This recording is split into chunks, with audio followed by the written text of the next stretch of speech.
They saw their kids developing completely normal, maybe speaking 100 words go to no words at about 15 months of age. There's no good science of anything to show what causes autism. We don't know. If you truly wanted to know the cause of the autism epidemic, anyone with a working brain should be able to look at this graph and see that something very important happened around this time. Everyone in their right mind should be asking this simple question: what changed in the 1980s? Well, the results of a brand new study might just be the final nail in that coffin.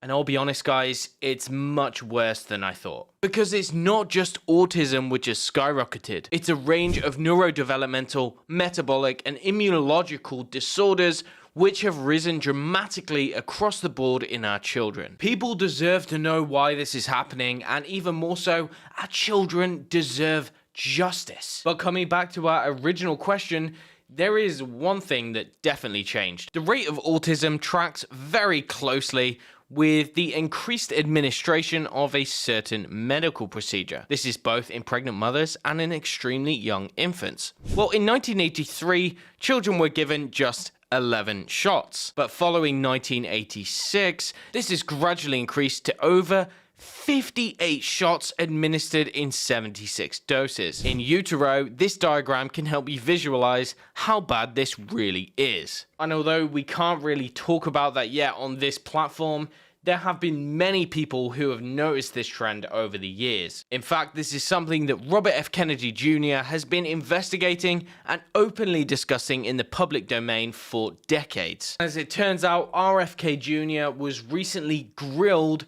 for his controversial views in the recent Senate confirmation hearings, all because he simply can't be bought and paid for by the industry. It's also in his nature to ask very difficult questions, which the establishment clearly doesn't like. Are you supportive of these onesies? Are you supportive of this clothing, which is militantly anti-vaccine? Your views are dangerous to our state and to our country. Senator, you're asking me not to sue pharmaceutical companies. It's time to make sure that we blow the whistle on actually what your views are. At least we're starting. You have compared the CDC's work to Nazi death camps.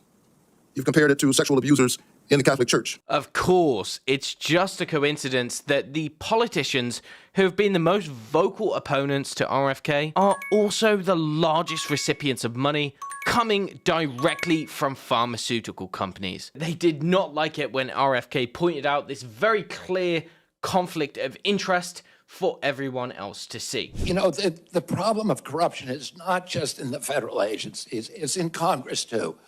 Almost all the members of this panel are accepting, including yourself, are accepting millions of dollars from the pharmaceutical industry. Protecting their interests. But despite continual attacks from industry shills and corrupt politicians, there is a recent study which was published and goes a long way to vindicate RFK, and the results paint an extremely disturbing picture. Okay, so this study looked at the rate of neurodevelopmental disorders found in 47,000 children at 9 years of age on the Florida's Medicaid program.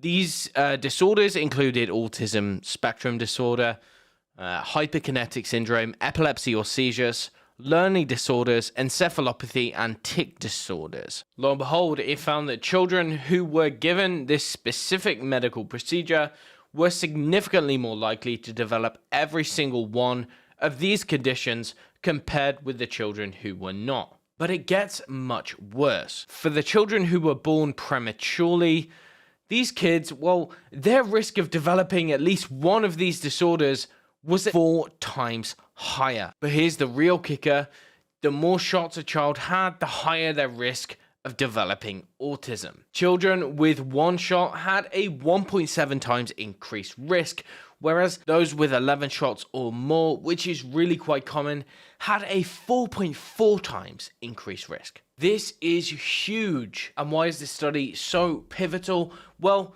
because for decades, the narrative has been that a certain medical procedure is universally safe and effective, with minimal side effects. For those of us who are already familiar with this concept, well, it just confirms what we already know. But for those on the fence, it can act as a really useful stepping stone to investigating this further. Guys, this isn't anti-medicine. We're not anti-medical procedures per se.